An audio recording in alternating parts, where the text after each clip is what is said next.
안녕하십니까. 암호화폐 정보를 전달해드리는 닥터 비트맨입니다. 수요일도 슬슬 마무리가 되고 있습니다. 평일의 절반인 수요일이 벌써 지나고 있는데요. 시간이 참 빠른 것 같죠. 새해에는 코로나 바이러스가 좀 잠잠해졌으면 좋겠는데요. 우리나라의 확진자 수는 세 자릿수대로 낮아지긴 했지만 전 세계 코로나의 경우는 변종 코로나 바이러스로 인해 줄어들 기미가 보이지 않는 것 같습니다. 전 세계 33개국에 전파가 되고 있다고 하는데 코로나 백신 접종 후에도 걸리는 사례가 늘어나니 참 안타깝습니다. 하루빨리 코로나가 없는 세상이 다시 왔으면 좋겠는데요. 마스크가 얼굴의 일부분이 된 것 같아 좀 아쉽네요. 오늘 하루도 잘 마무리하시길 바라면서 수요일의 마무리는 과연 어떠한 소식들이 반겨주게 될지 한번 보도록 하겠습니다. 최근 비트코인의 가격 상승으로 사상 최고점이 34,000달러까지 일시 터치하며 현재 완만한 조정장을 보여주고 있습니다. 이러한 상승장 속 암호화폐 산업은 전례 없는 호황을 맞이하고 있는 것이 사실이죠.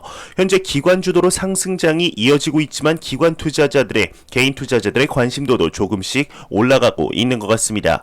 전 세계 최고의 암호화폐 거래소로 불리는 바이낸스의 일일 거래량이 800억 달러 이상을 기록했다고 하는데 이에 관한 내용 한번 보도록 하겠습니다.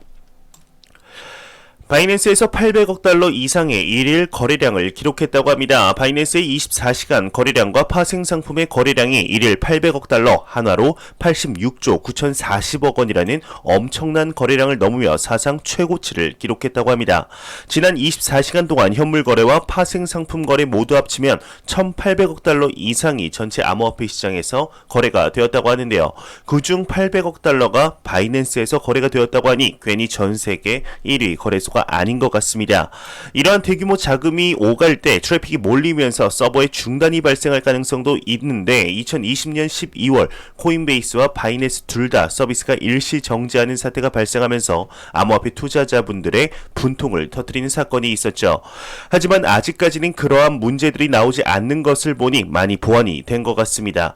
현재 비트코인의 가격의 꾸준한 상승으로 암호화폐 시장의 펀더멘털은 계속해서 굳건해지고 있는 것 같습니다. 이럴 때면 많은 애널리스트들의 비트코인 가격에 대한 예측이 있기 마련인데요. 역시나 가격 예측이 끊이지 않는 것 같습니다. 전 100억간 통신 국장이었던 인물이 한 인터뷰에서 올해 비트코인의 가격이 10만 달러를 돌파할 것이다 이야기를 했다고 하는데 100억간 국장 출신이라 더욱 귀가 흥미가 가는 것 같습니다. 내용 보도록 하겠습니다. 스카이 브릿지 캐피탈의 창업자는 BTC 연내 10만 달러 돌파할 것이다 이야기를 했습니다. 암호화폐 전문 미디어 크립토 글로브에 따르면 유명 헤지펀드 스카이 브릿지 캐피탈의 창업자이자 전 백악관 통신국장인 앤서니 스카라무치의 경우는 한 인터뷰에서 2021년 말 10만 달러를 넘어설 것이라 전망을 했다고 하는데요.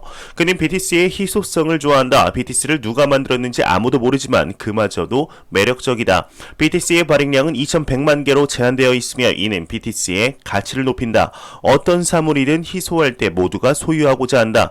글로벌 기관 투자자 유입이 본격화되는 가운데 역사적 파티를 함께할 기회가 눈에 있다. 12월 31일 BTC 가격이 10만 달러를 돌파할 것이라는데 의심을 품지 않는다. 덧붙였다고 합니다.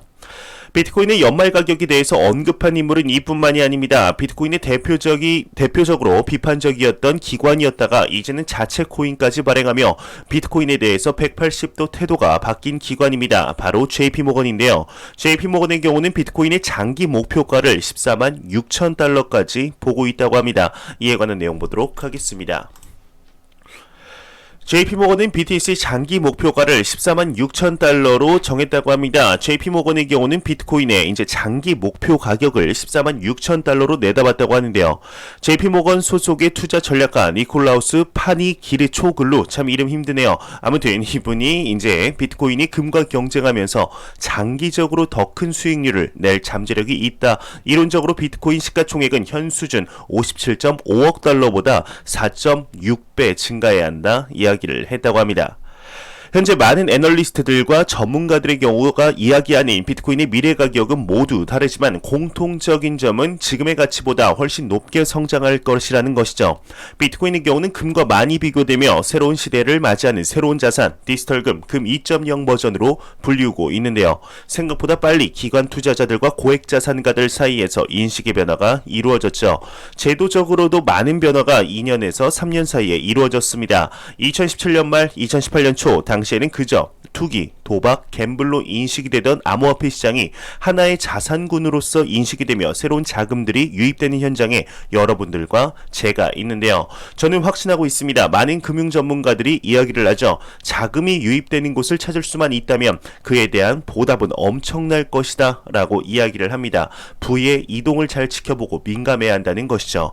그곳이 암호화폐 시장이 될 것이라고 생각을 합니다. 물론 다른 자금을 다 버리고 암호화폐 시장에 몰린다는 것이 아닙니다. 기존에 있던 전통적인 자산군의 일부 자금들이 암호화폐 시장으로 유입이 된다는 것이죠. 기관들의 포트폴리오의 비트코인이 현재는 3에서 5% 수준인 것으로 알고 있지만 시간이 지남에 따라 비트코인의 퍼센테이지가 증가할 것으로 보고 있습니다. 전통적인 자산의 일부이지만 아직까지는 작은 시장인 암호화폐 시장 입장으로 보자면 엄청난 자금이 몰려 들어오고 있는 것이죠. 그에 따라 높은 가격의 상승이 있을 것으로 보고 있는데요. 많은 기관 투자자들이 몰려오고 있다고는 하지만 전 세계 기관 투자자들의 자금 이제 고작 3%밖에 들어오지 않았습니다. 뿐만 아니라 비트코인의 가격이 3만 달러가 넘었음에도 주위를 둘러보시면 비트코인에 대해 이야기를 전혀 하지 않고 있죠. 더욱 높게 상승할 가능성이 충분히 있다고 생각이 드는데요. 항상 투자하실 때 제가 자주 말씀드리지만 빚내서 투자하지 마시고 한 코인에 올인 투자하지 마시고 장기적인 관점에서 꾸준히 매입하다 보면은 10년 뒤 성장해 있는 암호화폐 시장과 더불어 성장해 있을 본인들의 자산을 확인할 수 있지 않을까 하는 생각이 듭니다.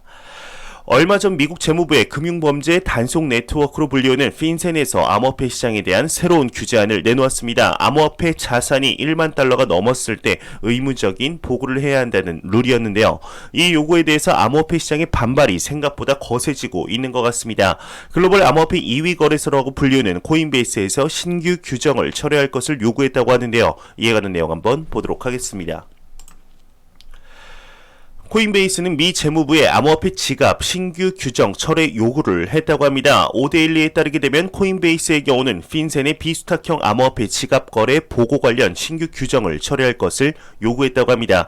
코인베이스는 이 규정으로 불법 거래 방지라는 소기의 목적을 이룰 수 없으며 이 규정 제안에서부터 공개 의견 수렴까지 촉박한 일정은 암호화폐 업계에 대한 저그를 엿볼 수 있는 부분이라고 지적했다고 하는데요. 또한 해당 규정은 고객의 프라이버시를 침해한다고 강조했습니다. 코인베이스뿐만 아니라 얼마 전에는 스퀘어 또한 반대한다고 밝힌 바 있었죠. 현재 핀센의 규제에 대해서 많은 기관들이 반발을 하고 있는 것 같습니다. 그중 가장 반발을 사고 있는 내용이 비수탁형 지갑, 즉 콜드 월렛의 신원 확인을 강화하며 거래 내용을 기록하는 것, 그리고 이번 규정의 경우는 암호화폐 산업과 전혀 소통하지 않고 억지로 밀어넣은 것인데요. 현재 암호화폐 시장이 큰 프레임워크가 잡혀가는 단계이기 때문에 처음에는 너무한 거 아니냐라는 규제들이 있을 수 있지만 시간이 지남에 따라 다듬어지며 점점 견고해지지 않을까 생각이 듭니다. 현재 테러 자금 조달 방지와 신원 확인에 대해서 글로벌 기관들이 암호화폐 시장을 우려하는 마음이 큰 것이 사실입니다. 조율이 잘 되어서 더욱 건강한 암호화폐 시장이 되기를 진심으로 바라보겠습니다. 매일같이 나오는 리플 XRP에 관한 소식이 오늘도 또한 나왔습니다. 현재 미 SEC와의 소송으로 현재 리플사의 경우는 많은 기업들 그리고 거래소에서 손절을 당하고 있는 상태인데요. 얼마 전 바이낸스에서 XRP를 상폐할 것이라는 이야기가 나와 굉장히 화제가 되었었죠. 하지만 이러한 상황 속에서도 XRP를 계속해서 취급할 것이라는 거래소가 나와서 XRP 투자자분들에게 지지를 받는 거래소가 나왔습니다. 어떤 거래소고 어떠한 이유에서인지 한번 내용 보도록 하겠습니다. 암호화폐 거래소 업홀드는 리플 XRP 취급 계속할 것이다. 소송 판결을 날 때까지 지켜볼 것이다. 이야기를 했습니다. 미 SEC의 리플사 제소 문제로 여러 기업이 대응을 표명한 가운데 암호화폐 거래 서비스를 제공하는 업홀드의 경우는 XRP의 취급에 대해 방침을 발표했다고 합니다. XRP가 증권이라고 하는 SEC의 주장이 정식으로 인정될 때까지 XRP 거래는 정지하지 않는다 설명을 했는데요. 세계적인 유동성 저하로 XRP를 취급하기 어려울 정도로 거래량이 감소하지 않는 한 현재의 서비스를 지속하기로 한 것이죠. 추가적으로 다른 거래소들 또한 결단을 서두르지 않고 법원의 판단을 기다릴 것으로 믿는다. 기다리길 바란다. 이렇게 이야기를 했다고 하네요. 최근 리플사를 손절하는 소식들만 보다가 더욱 XRP를 지키는 듯한 발언을 보니 든든해지는 것 같습니다. 2월 재판이 기다려지는 것 같은데요. 개인적으로 절대로 증권으로 판명이 나지 않을 것으로 생각이 듭니다. XRP가 급등한 시점, 그리고 비트코인의 가격이 신고점을 넘은 시점, 갑작스럽게 시작된 미 SEC의 제소를 시작으로 XRP의 가격이 올라가지 못하는데 타이밍이 누가 짜놓은 판이 아닐까 싶을 정도로 이상한 것 같습니다. 증권 문제야 몇 년 전부터 지속이 되었죠. 물론 이번에는 빵영과 공동 창업자 크리스 라센, 리플사가 XRP를 팔고 자금으로 만들었다는 내용도 추가가 되었지만 그 전에는 과연 이러한 것들이 문제가 안 되었을까요? 타이밍적으로 참 신기하다 이런 생각이 드는데요. 2월달 XRP가 증권이 아니라고 정확하게 판별이 나는 시점, XRP와 더불어 알트코인들의 진정한 대규모 상승장이 오지 않을까 하는 생각이 듭니다. 그리고 아직까지 기관들의 높은 관심도만큼 개인 투자자들은 관심이 없는 상태이죠. 알트코인들의 급등으로 개인 투자자들의 포모가 이루어지지 않을까 하는 생각이 듭니다. 안 보고 가면 섭섭하겠죠. 마지막 크립토 공포 탐욕 지수입니다. 지금 93포인트로 극단적인 탐욕 단계가 지속이 되며 전날보다는 1포인트가 내려갔습니다. 이 공포 탐욕 지수는 0이면 공포, 100이면 낙관을 의미하게 되는데요. 11월 말부터 현재까지 계속해서 90포인트가 넘는 극단적인 탐욕 단계가 지속이 되고 있습니다. 이 와중에도 계속 말씀드리지만 기관 투자자들은 추가적으로 가격이 하락하든 오르든 변동성에 상관하지 않고 암호화폐 시장의 장기적인 미래 펀더멘탈, 비트코인의 미래 가치를 보며 투자를 하고 있습니다. 여러분들도 단기적인 가격이 오르고 팔고 내리고 사고 이런 변동성에 집착하지 마시고 암호화폐 시장의 먼 미래 5년에서 짧게는 5년에서 길게는 10년 뒤에 암호화폐 시장과 함께 아까 말씀드렸지만 같이 성장하는 본인의 자산을 한번 보시면 좋을 것 같습니다. 10년 뒤에 정말 잘한 일 중 하나가 비트코인에 투자를 했다. 비트코인이 탄생한 지 12년밖에 안 됐을 때, 백서가 탄생한 지 12년밖에 안 됐을 때 비트코인을 투자했다라는 말의 의미가 10년 뒤에 어떠한 가치를 가지게 될지 한번 생각해 보시기 바랍니다.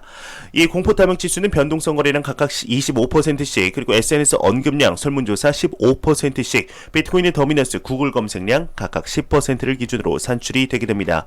제가 준비한 소식은 여기까지입니다. 영상이 도움이 되셨다면 구독과 좋아요 그리고 광고 한 편만 처음부터 끝까지 시청해 주시기 바랍니다. 이 채널은 오직 광고 수익으로 운영이 되게 됩니다. 항상 영상 시청해 주시는 시청자분들, 구독자분들 너무나 감사합니다. 저는 다음 영상으로 찾아뵙도록 하겠습니다. 지금까지 닥터 비트맨이었습니다. 감사합니다.